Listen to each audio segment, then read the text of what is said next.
Hey, it's me, James. Happy Monday to you all. I'm filming this video on Monday, January the 27th. It is early in the morning, and before I got my day started, I figured I would go ahead and work on the latest Oracle Outlook video reading. So if you are new here, welcome to my channel. Thank you for stopping by and taking a look at some of my content. If you're a returning viewer and visitor, welcome back. So as you can see, I have the deck on the table, and this week I'm going to be once again working with my personal Kipper deck, the Kipper of Himm. I made this deck in 2023, and it is one of my own personal decks in my collection. And I've been using it throughout the month of January more than I thought I would. I initially started working with it on New Year's Day for the January 2025 Kippercast, and as things unfolded out in the world in terms of events that I saw reflected in the cards, it just made me want to work with the deck more and more throughout the month, and the more I work with it, the more I see things unfolding, and so I wanted to work with it again this week in light of last week's Kipper reading. So here we are, cards on the table. I'm going to go ahead and shuffle the deck. And as I do these general readings, I always focus on the information that's going to be most helpful and beneficial to those of us watching.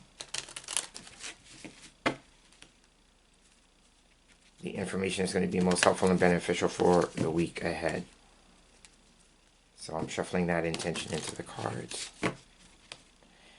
And I also have been thinking over the course of the week that one of the questions with Kipper, especially that I could ask, is what's the story in the cards this week? What story is going to unfold as the week progresses? So I'm also going to throw that one in there as well. Alright, I'm going to stop there. Now I'm going to go ahead and cut the deck.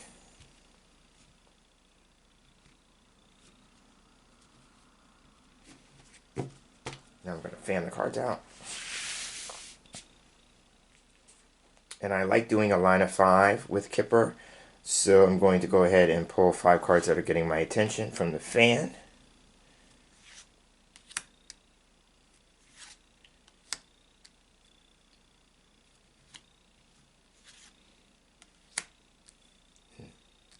I don't know if you can see this one peeking up, so I'm going to go ahead and pull that one too. Seems like it wanted to come out, so I'm going to honor that. So we have the 5 cards selected. I'm going to go ahead and take the remainder and put them to one side. Now I'm going to spread the cards out in the order they were selected. So that's card 5. Here we have card 4, 3, 2, and the first card.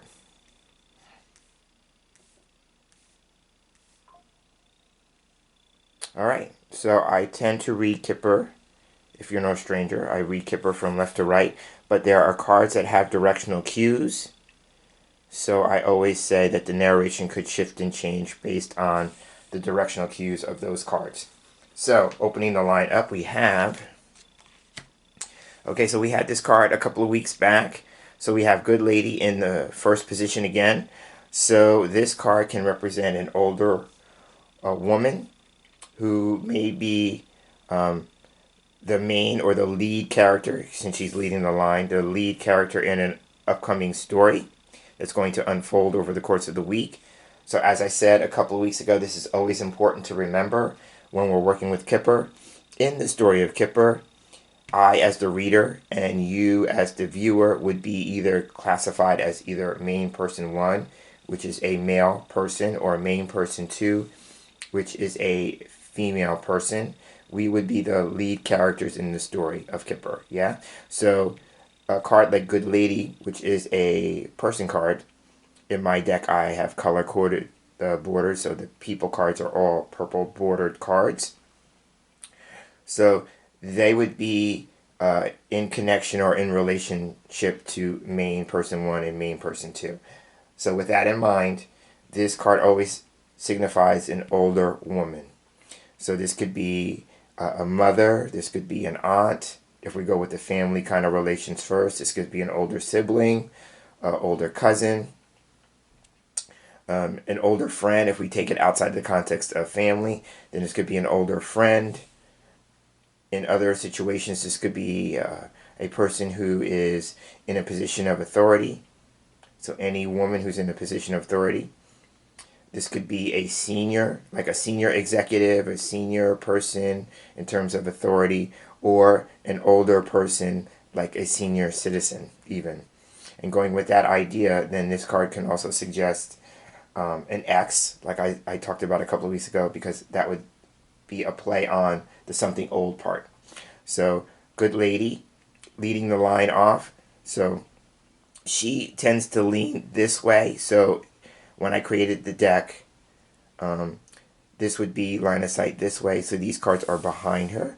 So, this could be considered inauspicious placement if main person 1 or main person 2 doesn't show up in the line. This would be considered inauspicious placement. So what does that mean? That means whatever she is experiencing in terms of the story might be challenging for her because she's leaning slightly away from it.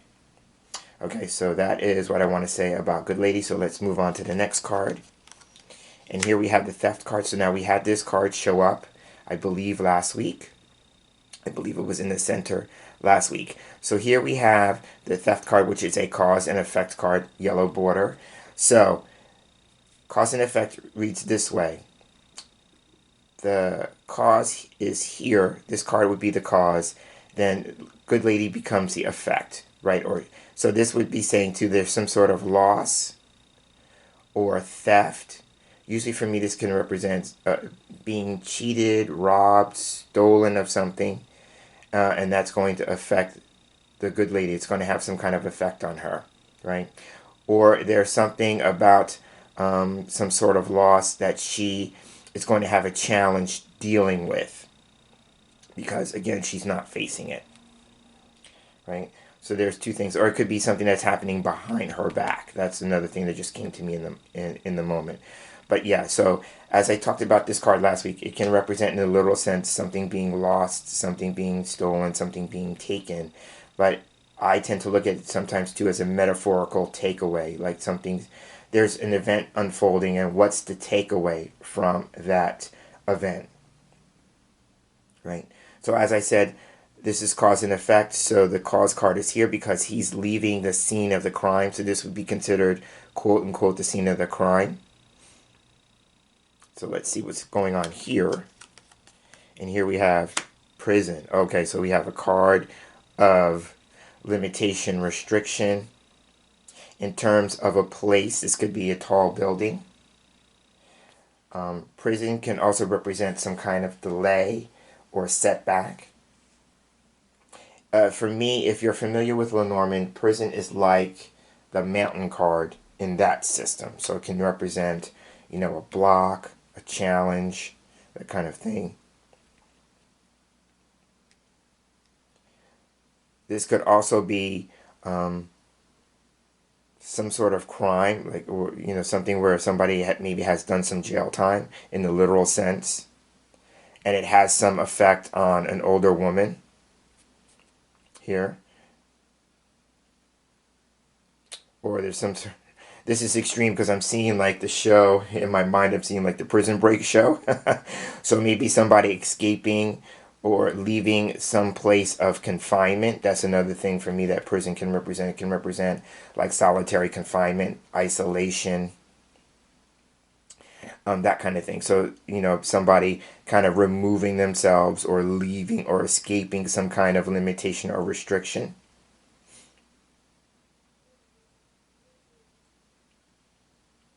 Right now, this could also literally be somebody who has left prison. But I'm going to see, as I always say with my disclaimer, that some of the stories or some of the things that I see in the cards is not going to resonate with 100% of the viewers who land on the video. So it's important to take what resonates and leave what doesn't.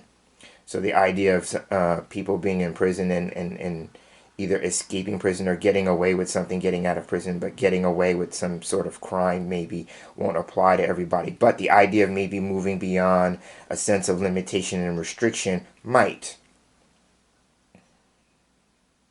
Right? So it could be like in the metaphorical sense, if this is like the focus card here this week, this might be blocks, limitations, restrictions, and how can we move beyond them? How can we get away from that kind of environment, if it's an environment or if it's a state of mind? How can we move beyond that state of mind that keeps us trapped, keeps us stuck, keeps us limited?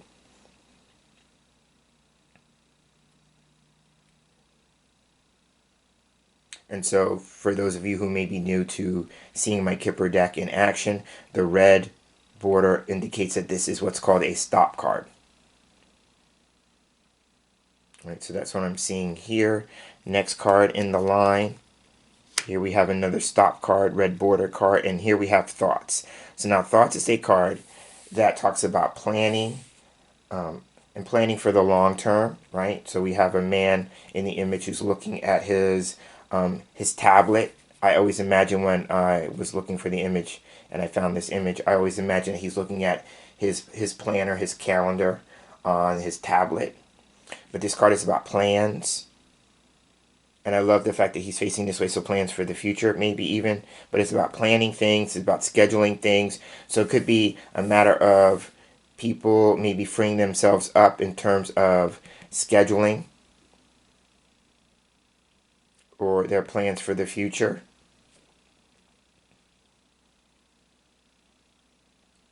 This card can also be about doing some research, some analysis, something of that nature.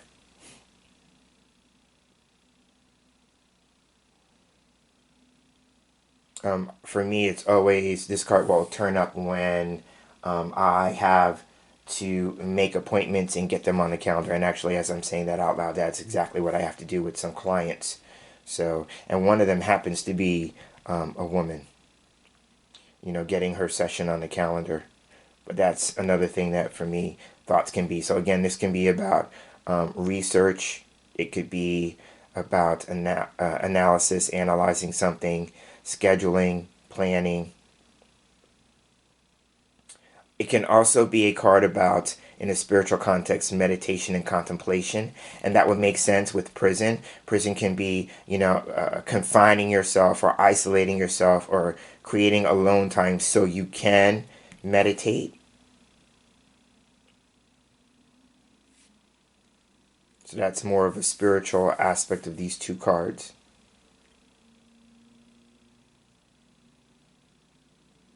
But I'm seeing that with the thoughts card. And then the last card in the line this week is, here we have another another stop card. So when I get a majority of stop cards, and it makes sense because the majority of cards in the Kipper system are what's called stop cards. But it usually can represent something slowing down or something that's not progressing. And I see that especially with these cards at the end. So now we have an interesting dichotomy here, because here we have prison, and this could be, again, in the literal sense, the actual literal prison system. And then we have its opposite, courthouse, which can be a card of justice and legalities and the legal system, that kind of thing. It's also a card for me that's been showing up a lot over the course of the month in relation to political situations and the political landscape. So it's very interesting that we have these two cards with the thoughts card in the middle. So this could be doing some research. This could be like political analysis, these two cards here. Right? But there may be something having to do with the prison system and the legal system, or a sense of justice in regards to either the prison system or people who have gotten out of prison or something of that nature. It may be like, sometimes the theft card for me is about people getting away with something. So there may be a sense of that. And then what do we do about that? Looking at that either critically or, doing some analysis around that or some research around that. And then the other thing I will just throw out there, and again, this would be a woman who's affected by this, could be somebody facing some kind of sentencing in relationship to criminal activity. That's extreme, but you know, I'm putting that out there. And again, with the idea that it's going to somehow affect a woman. Now there is, these cards make sense to me because somebody told me, and this was recently, somebody told me of an older woman who is affected by one of her children, and she discovered that one of her children was engaging in criminal activity and may be facing some serious jail time. So I do know that, which is probably why I'm throwing that out there, because I just realized somebody did share that with me, like I said, recently. So, but yeah, so it could be a matter of the appearance of somebody getting away with something, but then maybe there's some sort of justice in the end, since this is the last card. Now, the only other thing I will say courthouse can be, and this is more of maybe something that might resonate with more viewers, is that courthouse can be a card that suggests like doing things in or regarding public affairs, like going to the post office, to the Division of Motor Vehicles, you know, going to City Hall, Town Hall. So there's some things around that. And then needing maybe to schedule those or plan those into your week. You know, so I'm seeing that. So that may happen for some people this week. So I'm going to leave it there. So this is James Himm Mitchell. I am signing out. This has been the Oracle Outlook for the week starting January 27th, 2025. If you made it this far in the video with me, thank you so much for giving me the gift of your time. I do appreciate it, and I look forward to seeing you in this space when we have our next Oracle Outlook video reading. So until then, be well, have a great day, have a great week, and take care.